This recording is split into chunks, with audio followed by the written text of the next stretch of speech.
Hello everyone, my name is Babita. मेरे पास एक person का कमेंट आया था। उन्होंने लाइक सब्जेक्ट कॉम्बिनेशन में रिलेटेड प्रॉब्लम हो रही थी, तो उससे रिलेटेड उन्होंने पूछा था। तो पहले मैं बता दूं, सोशियोलॉजी से रिलेटेड तो सर मुझे नहीं पता है, लेकिन हाँ इंग्लिश सब्जेक्ट है उससे रिलेटेड मुझे पता है, तो मैं उससे रिलेटेड आपको इन्फॉर्मेशन दे देती हूँ। और सभी स्टूडेंट्स जो कि टीचिंग प्रोफेशन में जाना चाहते हैं और उनका क्या सब्जेक्ट है, इंग्लिश। देखिए जिस सब्जेक्ट से रिलेटेड मुझे प्रॉपर अच्छे से इन्फॉर्मेशन है मैं आपको वही बताऊंगी। बेफिजुल में रॉन्ग इन्फॉर्मेशन देना मेरा काम नहीं है। जो एक्यूरेट है और सब कुछ अच्छे से पता है मुझे, मैं वही आपको बताऊंगी। तो अगर आप टीचिंग प्रोफेशन में जाना चाहते हैं और अगर आप टीजीटी के टीचर बनना चाहते हैं इंग्लिश सब्जेक्ट से, पीजीटी की भी बात करेंगे, पहले हम टीजीटी की बात कर लेते हैं। तो आपको क्या क्या करना है। आफ्टर 12th आपको बीए इंग्लिश ऑनर्स करनी है, या फिर आप इग्नू से करते हैं तो उस कोर्स का नाम है BAEGH। ठीक है, तो आप ये करेंगे। ग्रेजुएशन आपकी कंप्लीट हो जाती है। ग्रेजुएशन कंप्लीट करने के बाद आप क्या करेंगे, बीएड। ठीक है, बीएड कंप्लीट हो जाने के बाद, बीएड आपका 2 इयर्स का होता है। इसको कंप्लीट करने के बाद आपको क्या करना है, सीटेट का एग्ज़ाम देना है, पेपर 2 का।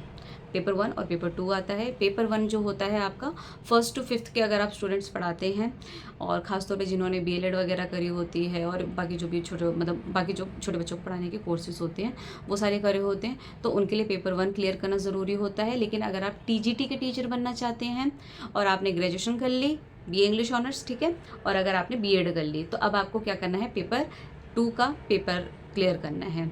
देन आपने वो क्वालिफाई कर लिया, अब आप पूरी तरीके से एलिजिबल हैं टीजीटी के एग्ज़ाम्स के लिए। ठीक है, सेकेंड थिंग, आप पीजीटी टीचर बनना चाहते हैं, फिर आपको क्या करनी है, ग्रेजुएशन करनी है, प्लस में आपको क्या करना है, आपको एमए करनी है। कौन से सब्जेक्ट से, इंग्लिश सब्जेक्ट है आपका, इंग्लिश करेंगे आप, एमए इंग्लिश। अब ये आपका कंप्लीट हो गया। अब एक बात ध्यान रखिए कि बहुत सी जगहों पे पहले बीएड नहीं मांगते थे, वहाँ पर एलिजिबिलिटी क्राइटेरिया में वो बीएड नहीं मांगते थे, लेकिन कुछ जगहों पे अब ऐसा हो गया है कि वो बीएड चाहते हैं।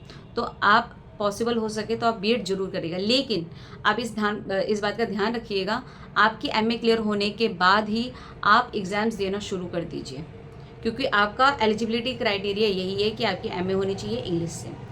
हाँ, लेकिन कुछ जगहों पे अगर आप बीएड भी मांग रहे हैं, मैं ये ना अलग अलग स्टेट की बात कर रही हूँ, ठीक है ना, तो कुछ स्टेट में वो बीएड मांग रहे हैं पीजीटी में और कुछ जगहों पे नहीं। टीजीटी में तो कंपलसरी है, ठीक है, लेकिन पीजीटी में कुछ जगहों पे बीएड मांग रहे हैं। तो आप लोग फिर इस चीज़ को ध्यान रखिए कि आपको कौन कौन से स्टेट में फिल कर रहे हैं। तब तक जब तक आपकी बीएड नहीं हो रही है, तब तक आप एमए के बेस पे आप वो पीजीटी का फॉर्म फिल करते रहिए और एग्जाम्स देते रहिए। बीएड कंप्लीट हो जाएगी, फिर तो आप सभी के लिए एलिजिबल हो जाएंगे। अब बात आती है कि बहुत से स्टूडेंट्स ने बीए प्रोग्राम किया है, यानी उन्होंने इंग्लिश ऑनर्स तो किया ही नहीं है।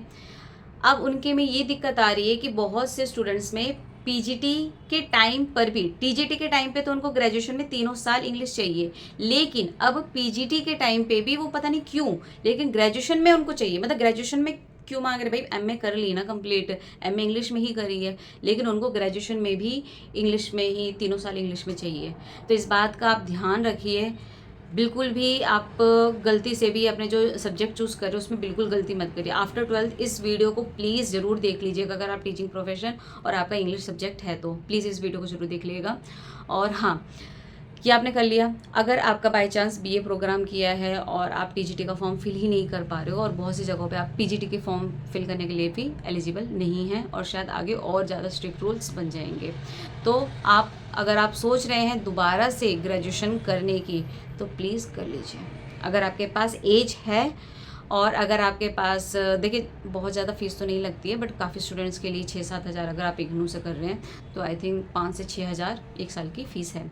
तो आप प्लीज़ देख लीजिए, अगर पॉसिबल हो सकता है। अगर आपने गलती कर दी है ये वाली कि आपने बीए प्रोग्राम कर लिया है, सिंपल ले लिया है, तो और आपको इंग्लिश सब्जेक्ट ही चूज़ करना था, तो दोबारा से कर लीजिए। आप बाद में जाके एक एज के बाद आप सोचेंगे कि काश मुझे कर लेना चाहिए था, तो रिग्रेट करने से बेटर है कि आप अभी ही दोबारा से ग्रेजुएशन कर लीजिए, जिन स्टूडेंट्स ने नहीं किया है। आप आई होप मेरे पॉइंट को अच्छे से समझ रहे होंगे। इसके बावजूद भी अगर आपको किसी भी टाइप का डाउट है तो प्लीज़ आप पूछ सकते हैं। Thank you.